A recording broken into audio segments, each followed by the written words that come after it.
The field of cardiovascular medicine is changing rapidly. A lot of that is due to advancements in these catheter-based techniques.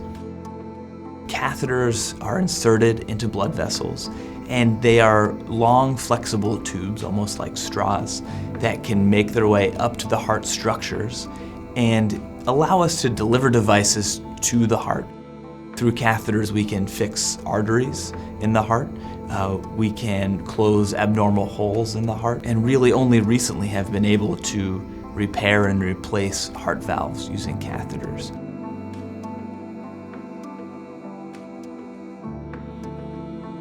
It's remarkable the change and innovation that has happened. Valves have two main purposes. They need to open to allow blood to leave the heart, and they need to close to prevent the blood from flowing backwards through the heart. My area of interest is primarily the mitral valve. The most common problem with a mitral valve is that it doesn't close properly, and the blood will leak backwards. The mitral valve has a very large range of pathologies, and so this spectrum of disease really make it a challenge to tailor therapy for individual patients. And that's really the benefit of being at a place like Yale with a lot of options when it comes to innovative clinical device trials.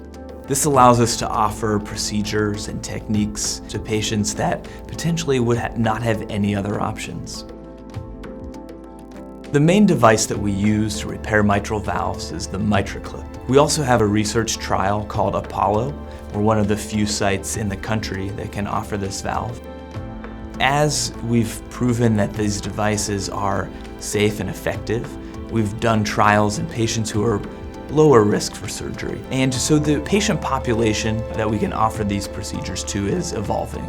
Yale is one of the highest volume structural heart programs in the country. And what that means for patients is that we are able to push the fundamentals and the innovation of this procedure and these devices forward.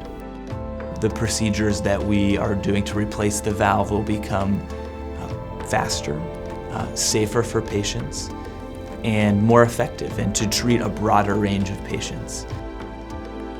I think when we look back 10 years, a lot of us never even envisioned that we'd have the devices at our fingertips that we have. And so we are excited as a structural heart team to see how these devices and procedures will change and develop, and how it will have a huge impact on patients' lives.